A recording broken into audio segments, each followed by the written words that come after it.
Ah yes, the 60s, an era of the Beatles, Kennedy, and faking moon landings. Ford's general manager and vice president at the time, Lee Iacocca, predicted a new market coming from baby boomers now hitting the age and level of entitlement of buying their first car. He and a secret team within Ford set out to design the Mustang. At launch, it was such a success, it still holds a record for most production models sold within an initial model year. The 1964 and a half Mustangs were such a hit, dealerships had extra security. Other companies scrambled to make a competitor for the recently formed market. The Mustang filled a niche, yes, but it also had a design that defined that niche. The body lines alone were enough to get youngsters into the Ford lots. It wasn't until 1967, 2.5 years later, that Chevrolet released their counter, the Camaro.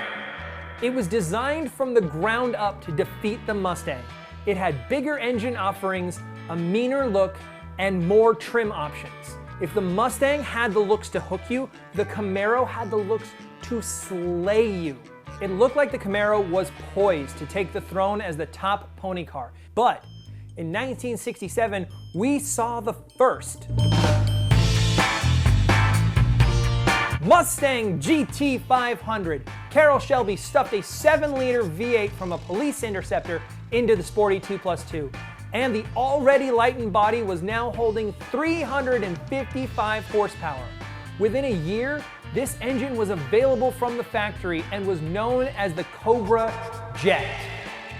Chevy had an answer to the Cobra Jet, however. In 1969, they brought out two 7-liter engines for the Camaro, an iron block called the L72 and an aluminum block you may have heard of called the ZL1.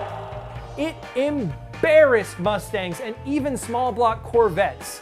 It was a 1.5 seconds quicker in the quarter mile than the GT500, and to this day, the 1969 ZL1 is one of the rarest cars of its type, with a recent example selling for over $450,000. These two cars came out of the gate so strong it makes sense why they still have such a following today.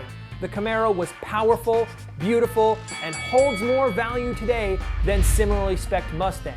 For that, I'm gonna give it 4 points.